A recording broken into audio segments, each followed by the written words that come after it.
자, 오늘은 웃게 하시는 하나님이라고 하는 제목으로 여러분과 함께 창세기 21장 1절에서 7절 말씀 나누기 원합니다. 1절 여호와께서 말씀하신 대로 사라를 돌보셨고 여호와께서 말씀하신 대로 사라에게 행하셨으므로 사라가 임신하고 하나님이 말씀하신 시기가 되어 노년의 아브라함에게 아들을 낳으니 드디어 사라에게 아이가 생기고 있죠. 이삭이 드디어 탄생하는 이 순간입니다. 근데 이 이삭이 탄생할 때에 여호와께서 말씀하신 대로 사라를 돌보셨고 이렇게 되어 있어요.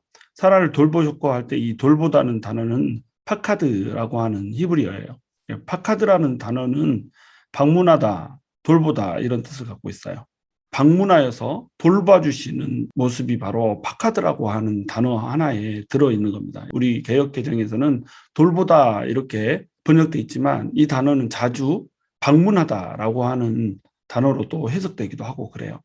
하나님께서 우리에게 찾아와 주셔서 그 돌봄의 손길을 베풀어 주실 때에 우리의 인생이 변화된다라고 하는 것을 우리는 우리 삶을 통해서도 경험하고 성경을 통해서도 보아오는 것입니다. 하나님께서 찾아오시면 인생의 절망과 낭만과 방황은 끝나게 되는 거예요. 하나님이 우리 인생에 찾아와 주신다고 하는 것, 이것이 바로 우리 인생의 기쁨이 탄생되는 순간이라고 하는 겁니다. 그래서 성경에서는 줄곧 하나님의 방문하심이 곧 인생의 고통이 끝나는 것으로 귀결이 되어져요. 애굽에서 종살이를 하던 하나님의 백성들이 하나님의 파카드로 말미암아서 구원을 얻고 자유인이 되잖아요. 룻기에서 기근을 맞아서 모압 땅으로 가야 했던 나오미에게 기근이 종식되고 다시 자기의 고향인 베들레헴으로 돌아갈 수 있게 하나님이 파카드 해주셨고, 또 망명자의 귀환을 위해서도 하나님께서 파카드 해주셔서 도무지 돌아올 수 없을 것 같았던 시리에 빠진 자들을 다시 고토로 돌아오게 해주잖아요. 그리고 특별히 한나가 아이를 낳지 못하고 브린나에게 계속 지속적으로 조롱을 당하고 엘리 제사장이 그 기도하는 모습을 보고 왜 독주에 취해서 낮부터 그렇게 중얼거리고 있느냐라고 할 정도로 슬픔에 겨워서 기도했던 그 한나에게 하나님께서 파카드 해주셔서 잉태하게 해주는 모습들을 우리가 기억하고 있는 겁니다.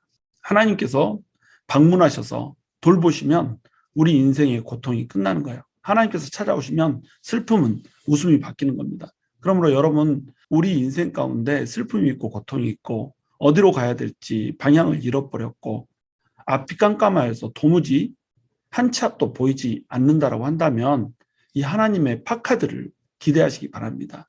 하나님께서 파카드 해주셔서 우리에게 방문하시고 그 돌보심의 손길로 우리를 만져주셔서 우리의 인생이 빛을 얻고 희망을 얻고 소망을 얻고 기쁨을 갖게 되는 그 인생으로 바뀌기를 여러분 기대하시면서 파카드의 하나님을 부르짖으면서 찾으시기를 바랍니다. 그러면 하나님께서는 그 기적을 베풀어 주시는 분이라는 거예요. 근데 그 기적은 어디에 근거해서 주시는 건가요? 하나님의 말씀에 근거해서 주시는 거라는 겁니다. 하나님은 우리에게 약속을 주시고 그 약속을 반드시 성취하시는 그런 하나님이시죠. 여기서도 보면 말씀하신이라고 하는 단어를 3번이나 사용하고 있어요. 여호와께서 말씀하신 대로 사라를 돌보셨고 여호와께서 말씀하신 대로 사라에게 행하셨으므로 사라가 임신하고 하나님이 말씀하신 시기가 되어 노년의 아브라함에게 아들을 낳으니 이렇게 돼 있죠. 아브라함에게 아들을 낳으니 이렇게 하지 않고 특별히 노년의 아브라함에게라고 하는 단어를 쓰고 있어요. 이건 뭐냐면 아브라함이 아이를 낳는 것이 불가능했다라고 하는 겁니다. 모든 사람들은 아브라함이 아이를 낳는다라고 하는 생각을 하고 있으면 비웃었을 거예요. 실제로 아브라함 자신도 비웃었고 사라 자신도 비웃었습니다. 아브라함 100세잖아요. 또 사라는 90세잖아요. 어떻게 100세와 90세가 아이를 낳을 수 있냐 이거죠. 그런데 이 노년의 아브라함에게 하나님께서 말씀을 하셨기 때문에 그 말씀은 반드시 이루어진다는 겁니다. 여러분, 이삭이 탄생한 지역이 어딘가요? 그랄에서 탄생하잖아요. 헤브론 옆에 있는 마므레에서 살다가 그랄로 이주를 했어요. 이주한 이유는 알 수 없어요.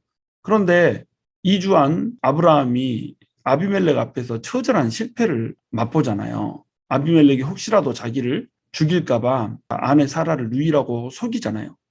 자, 아내 사라를 누이라고 속이는 이 실수는 애굽에서 했던 실수인데 동일하게 아비멜렉에서 똑같이 행하고 있단 말이에요. 자, 이 장면이 20장에서 등장하고 21장에서 아이가 태어난다라고 하는 것이 나온단 말이죠. 자, 아브라함이 이렇게 처절하게 실패했던 이야기를 갑자기 20장에서 왜 내놓았을까요? 19장에서는 소돔 땅을 위해서 강구하는 아브라함의 모습이 등장하잖아요. 이때까지만 해도 아브라함은 어떤 모습으로 보여주고 있어요? 망해가는 땅을 위해서 중보하는 중보자의 모습으로 그려져 있단 말이죠. 심판받기 직전의 땅에서 그 땅을 위해서 중보하고 기도하는 선지자의 모습으로 기록되어 있고, 하나님께서 그 뜻을 반드시 아브라함과 쉐어하고 싶어하는 하나님의 친구로 기록되어 있단 말이죠. 그런데 그런 사람이 20장에 오면서 갑자기 신앙 초기에 실수를 똑같이 범하고 있다고 하는 겁니다. 그리고 나서 이삭을 낳는 이런 장면으로 이어진다고 하는 거예요. 자, 왜 이런 식의 배열을 해놓고 있는 것일까요? 인간은 신실하지 못하다는 겁니다. 인간은 하나님을 온전히 믿지 못한단 말이에요. 아비멜렉에게 거짓말을 하고 아비멜렉에게 사라를 뺏기는 이런 시점만 해도 아마 사라는 배가 그렇게 많이 부르지 않았을 거예요. 배가 불렀다면 임신 중이라고 하는 것을 아비멜렉이 알았겠죠.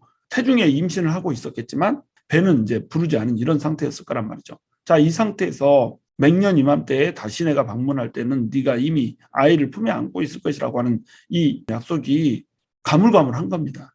약속을 주셔서 약속대로 믿고 이 믿음이 있어서 같이 동침을 하는 이런 믿음을 보이긴 했지만 아직 배가 볼록하지 않은 이 상태에서는 온전히 하나님을 신뢰할 수가 없는 거예요. 땅을 주겠다라고 하는 이 약속은 그래도 믿을만 하죠. 하나님이 땅 정도는 주실 수 있겠지라고 생각할 수 있을 겁니다. 그런 생각을 할 수 있을 만큼 충분히 하나님께서는 아브라함의 생애 가운데 역사를 해주셨어요. 그런데 설마 아이가 태어난다라고 하는 것, 여기에까지는 그 신실함에 대한 신뢰가 생기지를 않는 거예요. 그러니까 이 신뢰가 부족함으로 하나님을 온전히 붙잡지를 못한다는 겁니다. 왜냐하면 믿을 수가 없으니까. 그렇게 될 소망이 안 보이니까. 그러니까 불신실하게 좌절하고 또 불신실하게 하나님이 약속한 그 여인을 다른 사람에게 넘겨주는 이런 짓을 자기 살겠다고 하고 있다는 거죠. 하나님의 약속을 믿는다라고 하면은 이삭이 태어나기 전에는 사라도 자기도 죽지 않는다라고 하는 것을 알 거예요. 그런데 그 약속에 대한 신뢰가 뚜렷하지 않기 때문에 끝까지 하나님을 붙들지 못하고 자기 생각대로 자기 판단대로 포기해버리고 또한 하나님 앞에서 죄를 짓는 이런 장면으로 이어진다는 거죠. 그런데 그런 인간의 실패하는 상관없이 하나님이 신실하시다는 거예요. 하나님께서는 공허하게 약속을 주시는 적이 없으세요. 하나님께서는 그 약속을 주시면 한번 말씀하시면 그 말씀 자체가 하나님이시라는 겁니다. 그러니까 요한복음 1장 1절에서도 말씀이 곧 하나님이다라고 표현을 하잖아요. 하나님 말씀을 하면 그것은 반드시 이루어진단 말이에요. 하나님께서는 말씀대로 기적을 베푸시는 하나님이라고 하는 겁니다. 그것을 강조하기 위해서 그라르세의 아브라함의 실패와 그라르세의 이삭의 탄생을 같이 나란히 나누는 거예요.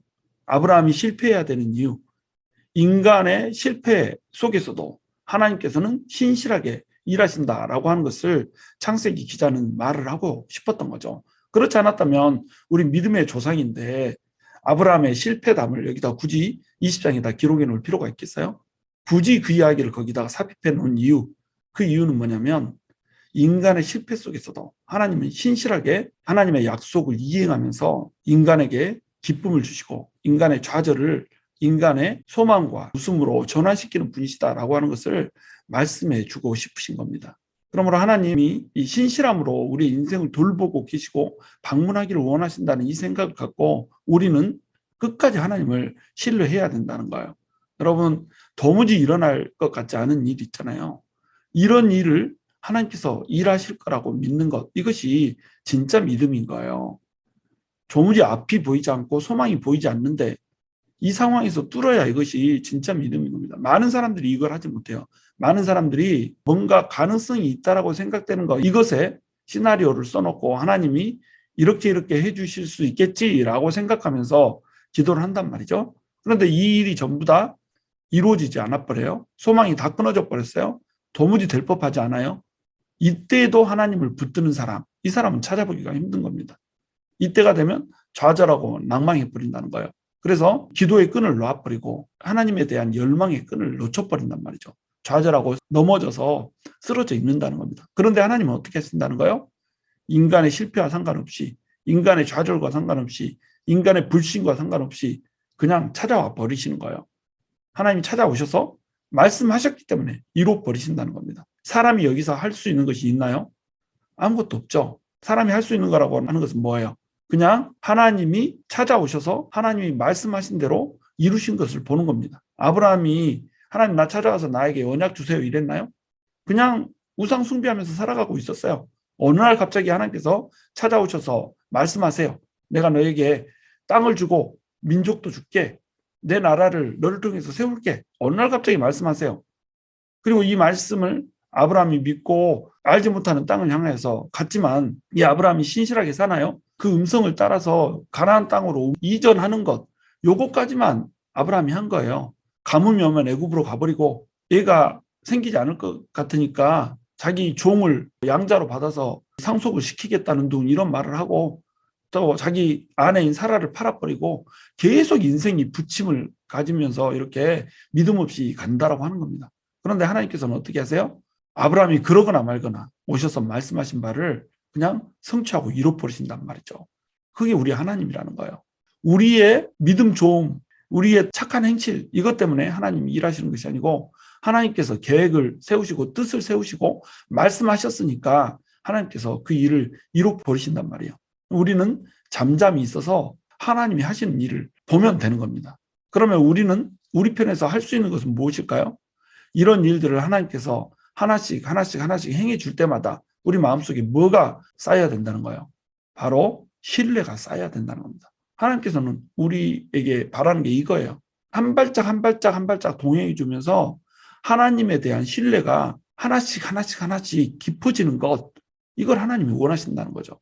그래서 모든 인생의 족적마다 하나님과 동행하면서 우리의 숨쉬고 말하는 것 하나하나마다 하나님과 함께 교제하면서 하나님의 뜻 안에서 해내는 것, 이 자리에 가기를 하나님께서 원하신다는 거예요. 성경을 통해서 계속 말씀해 주시지만 우리가 믿음이 좋은가요? 우리 믿음이 없어요. 그렇게 행하지 못해요. 그런데 그렇게 믿음 없고 나약하고 맨날 거짓부렁하고 맨날 죄 지어서 넘어지고 이렇게 하는데 하나님은 어떻게 하신단 말이에요? 찾아와 주셔서 행해 주신단 말이죠. 돌보고 행하신단 말이에요. 파카드 해주신단 말이죠. 그러면 이 파카드가 우리에게 기적을 행하는 그 순간에 우리는 이걸 체험하면서 어떻게 된다는 거예요? 하나님 앞에 신실하게 서 간다는 겁니다. 웃는 그 경험을 통해서 하나님을 더욱더 깊이 신뢰하고 알아간다라고 하는 거예요. 그래서 하나님께서는 우리의 슬픔을 우리의 기쁨으로 바꾸시는 거예요. 그래서 하나님께서는 우리에게 슬픔을 허락하시기도 하시고 허락하셨던 그 슬픔을 종국의 하나님께서 기쁨으로 바꾸심으로 하나님이 상천하지의 한 분이라고 하는 것, 그리고 그 하나님이 우리의 아버지가 돼서 우리를 방문하고 돌보시는 분이라고 하는 것, 이것을 말씀해 주시고 우리가 깨닫기를 원하신다라고 하는 겁니다. 3절, 아브라함이 그에게 태어난 아들 곧 사라가 자기에게 낳은 아들을 이름하여 이삭이라 하였고 그 아들 이삭이 난 지 8일 만에 그가 하나님이 명령하신 대로 할례를 행하였더라. 아이가 태어나지 않았어도 아브라함과 사라는 하나님께서 지어주신 이름을 기억하고 있어요. 이삭이라고 하는 이름을 기억하고 있고 난 지 8일 만에 할례를 받으라고 하는 하나님의 명령을 기억하고 있어요. 이 명령한 대로 이삭이라고 이름 짓고 8일 만에 그에게 할례를 행하고 있는 아브라함과 사라를 우리가 볼 수가 있죠. 하나님께서 약속을 정확하게 성취해 주시니까 인간은 어떻게 해요? 정확하게 순종을 하고 있는 겁니다. 선순환이 이루어진다라고 하는 거예요. 우리의 낙심 가운데 하나님께서 일하시고 성취를 해주세요. 그러면 우리는 하나님의 성취를 맛보았기 때문에 정확한 순종을 할 수가 있어요. 또 우리의 믿음이 정확한 순종을 하였어도 다시 흔들릴 수 있어요. 그러면 하나님께서 또다시 우리를 방문하여서 하나님의 말씀대로 우리에게 행해 주세요. 그러면 우리는 또 정확히 하나님의 말씀하신 것을 순종하면서 이렇게 사는 겁니다. 그래서 기독신앙은요, 체험신앙이에요. 하나님을 맛보아야 되는 겁니다. 우리 머릿속에 경전을 외우는 거, 이것으로는 도무지 하나님을 알 수도 없고 하나님의 말씀을 이해할 수도 없고 하나님의 말씀대로 살아낼 수도 없어요. 하나님을 체험해야 되는 겁니다. 그 체험이 깊어지면 깊어질수록 우리의 순종도 깊어지고 또 깊어질 수 있다라고 하는 겁니다. 그러므로 여러분 하나님을 맛보아 하시기 바랍니다. 하나님을 맛보아 하려면 우리에게 일정 정도의 고통의 시간과 좌절의 시간과 어둠의 시간이 필요해요. 결핍의 시간이 필요하다는 겁니다.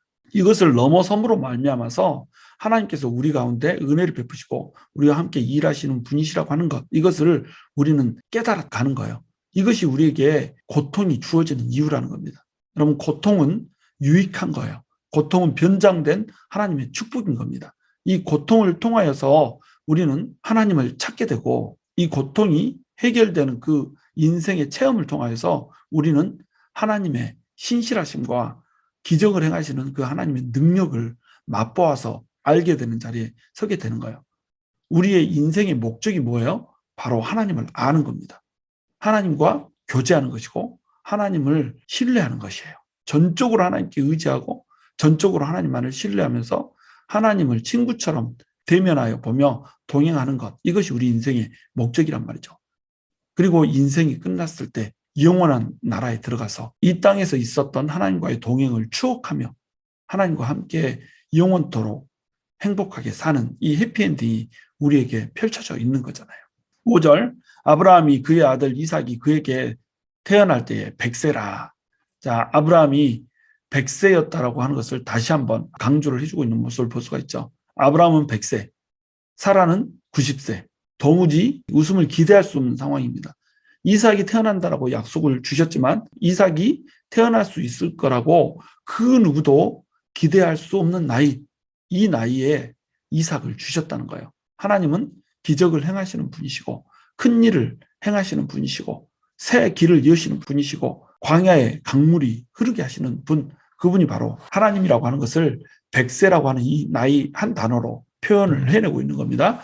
6절, 사라가 이르되 하나님이 나를 웃게 하시니 듣는 자가 다 나와 함께 웃으리로다. 자, 사라가 이제 시를 쓰고 있어요. 하나님께서 아이를 주시니까 기쁨에 겨워서 하나님을 찬양하는 찬송 시를 쓰고 있는 겁니다. 자, 우리에게도 이렇게 찬송 시를 쓰게 되는 일이 임하기를 원해요. 여러분, 하나님을 찬양한다라고 하는 거, 이것은 너무나도 소중한 겁니다. 우리에게 기쁜 일이 생겼을 때 우리는 하나님을 마음껏 찬양할 수 있어야 돼요. 하나님이 나를 웃게 하시니, 하나님은 우리를 웃게 하시는 분이시라는 겁니다. 그전에는 웃을 수가 없어요. 자식을 못 낳으니까 하갈을 통해서 자식을 낳잖아요. 근데 하갈이 자기를 무시하잖아요. 그래서 엄청난 학대를 하잖아요. 그래서 하갈이 도망갔다가 다시 돌아왔단 말이죠. 도망갔다 돌아온 그 이스마엘이 자기 눈앞에서 14년 동안이나 자라나고 있잖아요. 막 눈앞에서 알짱거리면서 하 웃으면서 호호 깔깔대면서 두 이 모자가 막 이렇게 즐겁게 사는 겁니다. 자, 요 모습을 14년을 보면서 사라는 살아야 되는 거예요. 웃을 수 있겠어요? 인생이 웃음이 있을까요? 기쁨이 있을까요? 낙이 있을까요? 그런데 하나님께서는 사라를 찾아오셔서 너한테 아들 줄 거야 라고 말씀을 해주셨단 말이죠. 임신을 하고 배가 점점 불러와요. 배가 불러올 때 사라는 이 아이가 정말로 태어나겠구나라고 하는 그 기쁨만 있을 수 있을까요? 그렇지 않죠. 내가 이렇게 늙었는데 아이가 제대로 태어날 수 있을까? 손발은 제대로 달려서 나올까? 손가락은 5개가 될까? 발가락은 5개가 될까? 이런 걱정하지 않겠어요? 그런데 하나님이 이삭이 태어나게 만들어버린단 말이에요. 나를 웃게 하시니 듣는 자가 다 나와 함께 웃으리로다. 태어나기 전에는 아이를 낳는다라고 하면 전부 다 비웃었을 거예요. 실제로 이삭이 돌아다니는 이 모습을 보지 않는다면 듣는 자마다 다 함께 비웃을 거예요. 그러나 지금 이삭이 태어났잖아요. 그러니까 이삭을 안고 있는 나도 웃고 이삭이 안겨있는 이 품에 안겨있는 이 모습을 보면서 모든 듣는 자들도 다 함께 웃는다는 겁니다. 우리한테 나타난 하나님의 역사, 이것은 모든 사람의 웃음이 되는 거예요. 모든 사람이 함께 기뻐할 수 있는 이 기쁨이 되는 겁니다. 물론 시기하고 질투하는 자가 있죠. 다음 절에 가면 이제 반드시 기쁨으로만 끝나는 것이 아니고 요 대적이 또 나타납니다. 그런데 좋은 마음을 가진 사람이라고 한다면 누구나 함께 웃을 수 있는 이런 일이 벌어진다는 거예요. 또한 이 웃음은 아브라함과 사라만의 웃음이 아니죠. 온 세상의 웃음이죠. 바로 이 모습을 보면서 우리도 함께 웃을 수가 있는 거죠. 왜냐하면 이삭이 태어난다라고 하는 것은 그 약속대로, 그 언약대로 누가 태어난다는 거예요? 우리의 구원자 되시는 예수 그리스도가 태어난다는 거잖아요.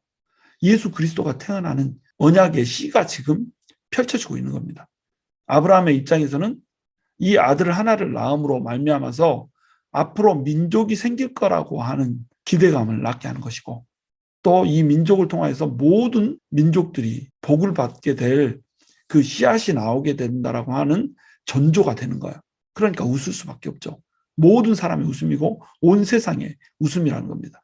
이런 웃음을 하나님께서는 아브라함과 사라에게 주고 계신단 말이죠. 도무지 웃을 수 없었던 그 사라에게 하나님께서는 웃음을 주고 계시는 것을 우리가 볼 수가 있는 겁니다. 7절, 또 이르되 사라가 자식들을 젖먹이겠다고 누가 아브라함에게 말하였으리오마는 아브라함의 노경에 내가 아들을 낳았도다. 다시 한번 아브라함의 노경에라고 하는 말을 하고 있죠. 자, 아브라함의 노경에, 이 말은 누구도 노경이에요? 나도 노경이다, 이 말이에요. 나도 늙고 아브라함도 늙고 100세 90대 할아버지 할머니도 춤을 춰요. 함께 아이를 낳아놓고 춤을 추고 있는 이 상황이 벌어지고 있잖아요. 아들을 낳았도다라고 하는 것이 사라의 입장에서는 이 뭐예요? 기적이죠. 그러니까 지금 시를 써서 하나님 앞에 찬양을 하고 있는 겁니다. 운율을 맞춰서 시를 쓰고 있죠. 자, 사라가 자식들을 젖먹이겠다고 누가 아브라함에게 말하였겠어요? 아브라함에게 이 말을 할 수 있는 사람이 있겠어요? 대답은 너죠. 그런데 누가 아브라함에게 말하면 이게 진짜가 돼요? 하나님이 말하면 진짜가 되는 거죠. 아무도 아브라함에게 사라가 자식들을 젖먹일 것이라고 하는 말을 할 수가 없죠. 이건 인간의 상상을 초월하는 일이기 때문에. 그런데 하나님은 이 말씀을 하시고 이 말을 실제로 이루어 버리셨다는 거예요. 이것을 지금 사라는 찬양하고 있는 겁니다. 자, 사라에게 걱정거리는 뭐였어요? 아이가 진짜로 임신할까? 이게 첫 번째 걱정거리죠. 아이가 임신이 되고 나면 어떤 걱정을 하겠어요? 이 아이가 제대로 태어날까? 라고 하는 것을 걱정하게 되겠죠. 자기 늙었으니까, 90세니까. 그런데 아이가 태어났죠. 아기가 태어나면 뭘 걱정할까요? 내 몸에서 젖은 나올까? 이거 고민하지 않겠어요? 이미 늙어서 쭈글쭈글 할머니인데 젖이 나온다라고 하는 것, 이거는 상상할 수 없잖아요. 그런데 젖이 나와서 이삭을 젖을 먹이고 있는 모습으로 끝나고 있는 겁니다. 그러니까 이제 얼마나 기뻐요. 그래서 하나님 앞에서 기쁨의 찬송을 부르고 있고 기쁨의 찬양을 하나님 앞에서 지어내고 있는 겁니다. 자, 우리 인생에도 이런 기쁨이 있어야 된다는 거예요. 우리도 넘어지고 좌절하고 또 쓴 웃음을 지어야 될 때도 있고, 하나님이 과연 존재할까? 하나님이 과연 우리 삶에 역사하시기는 할까? 하나님이 나를 정말로 사랑하시기는 하는가? 라고 하는 상황 가운데 우리가 계속 내몰릴 때가 있어요. 이런 상황 가운데 우리는 어떤 태도로 하나님 앞에 나아가야 될까요? 하나님을 신뢰하면서 하나님을 붙잡으면서 이렇게 나가야 돼요. 그렇게 하지 않을 때라도 하나님께서는 우리에게 일하세요. 하나님께서는 우리가 소망했기 때문에 일하시는 분이 아니세요. 사라를 통해서 그거 보여주시잖아요. 소망했기 때문에 일하시는 분이 아니시고 하나님이 말씀하시는데도 속으로 웃고 있단 말이죠. 아브라함도 웃었고 사라도 웃었잖아요. 그런데 하나님이 진짜로 찾아와서 이 웃음, 속으로 웃었던 그 맹소를 어떤 웃음으로 바꿔버려요? 감격의 웃음, 감탄의 웃음, 놀라움의 웃음, 기쁨의 웃음으로 하나님께서 바꿔내버리신다고 하는 겁니다. 그러면서 사라의 믿음이 성장해 가는 거예요. 그러면서 하나님의 신실하심을 추호도 의심하지 않는 존재로 사라는 커가고 있다고 하는 겁니다. 우리에게 바로 이 은혜가 있어야 돼요. 파카드의 은혜. 하나님께서 방문하셔서 돌봐주시는 그 은혜가 우리한테 있어야 돼요. 우리가 낭망하고 좌절해서 어둠 가운데 있을 때 하나님이 찾아와서 만져주시는 그 체험, 그것이 있어야 되는 겁니다. 여러분, 체험을 사모하십시오. 하나님께서는 언제나 우리가 경험했던 하나님보다 더 큰 하나님, 더 놀라우신 하나님을 경험하고 체험하기를 원하세요. 우리가 하나님의 방문을 환영하기만 하면 하나님께서는 우리를 찾아와 주셔서 우리에게 더 깊은 체험, 더 놀라운 체험을 주기를 원하신단 말이죠. 근데 우리가 하나님을 인간의 생각 가운데다 가둬버려요. 우리의 생각으로 될 것 같은 것은 기도하는데 될 것 같지 않은 것은 하나님을 찾지도 않아요. 바로 이것이 우리의 불신실함이라고 하는 겁니다. 그런데 이 불신실함이 하나님이 찾아와서 체험되기만 하면 우리는 하나님 앞에 신뢰를 회복할 수 있단 말이에요. 우리 이것을 성경을 통해서 간접 경험하고 있잖아요. 아브라함과 사라를 통해서 간접 경험하고 있단 말이죠. 이거 통해서 우리 이 이야기를 우리의 이야기로 받아버리는 거예요. 그리고 하나님을 신뢰하면서 가는 겁니다. 아무것도 신뢰하지 않고 하나님을 바라보는 소망도 없는 이런 상황에서 일해 주시는 하나님, 이 하나님을 체험하지 마시고 이 성경 가운데 말씀대로 기록된 이 하나님을 보면서 하나님을 향한 절대 흔들리지 않는 이 신뢰를 갖고 하나님이 찾아와서 일해 주시는 그러한 하나님을 좀 경험하면 안 될까요? 우리가 그렇게 되었으면 좋겠어요. 성경을 우리에게 주신 이유가 뭡니까? 체험하지 않았어도 경험하지 않았어도 간접 체험과 간접 경험을 통해서 하나님을 신뢰하라고 하나님께서 성경을 주신 거 아니에요. 말씀대로 하나님께서 일하시기 때문에 그 말씀대로 하나님 붙들라고 말씀 준 거 아니에요. 그러면 우리는 아브라함과 사라의 이야기를 읽으면서 아브라함과 사라와 우리가 같아서는 안 된다는 거죠. 아브라함과 사라는 그 전에 아이를 못 낳다가 하나님께서 아이를 주는 이런 모습을 기술로낸 기록이 없어요. 최초의 사람이란 말이죠. 지금 그 어떠한 빛도 없이 그냥 하나님이 밝혀주시는 그 순수한 빛, 그 빛 하나만 바라보면서 그냥 걸어가는 겁니다. 그러니까 이렇게 기복이 심하죠. 쓰러지고 넘어지고 이렇게 하죠. 근데 우리한테 뭐가 있어요? 말씀이 있잖아요. 말씀이. 아브라함한테 준 말씀, 사라한테 준 말씀이 나한테 준 말씀이잖아요. 이 말씀을 붙들고 우리는 걸어가야 되는 거예요. 아브라함과 사라가 그렇게 막 넘어졌기 때문에 우리도 뭐 아무것도 안 해도 하나님이 오시는 거고, 맞죠? 그래요. 맞아요. 그런데 이왕이면 말씀 붙들고 그 말씀대로 가다가 만나주시는 하나님, 그 하나님 만나면 어때요? 우리의 신앙의 수준이 다르다는 겁니다.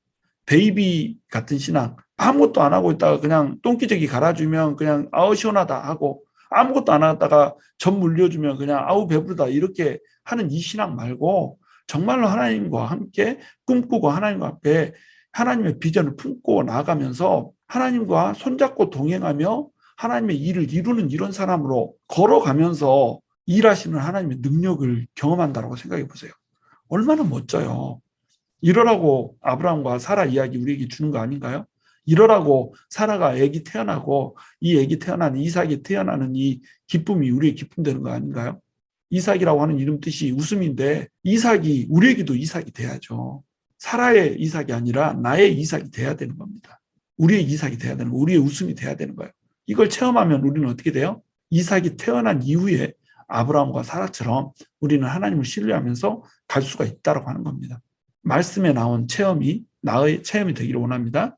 그리고 말씀에 나온 체험이 실제로 나의 삶 가운데 벌어지는 체험이 되기를 원합니다. 오늘도 파카드 하신 하나님을 기대하시면서 우리가 신뢰를 잃지 않고 신실하신 하나님을 붙들고 끝까지 기도하면서 우리의 어두움을 빛으로 바꾸고 우리의 슬픔을 우리의 웃음으로 바꿔낸 하나님을 체험하는 놀라운 은혜가 있게 되기를 주님의 이름으로 축원합니다.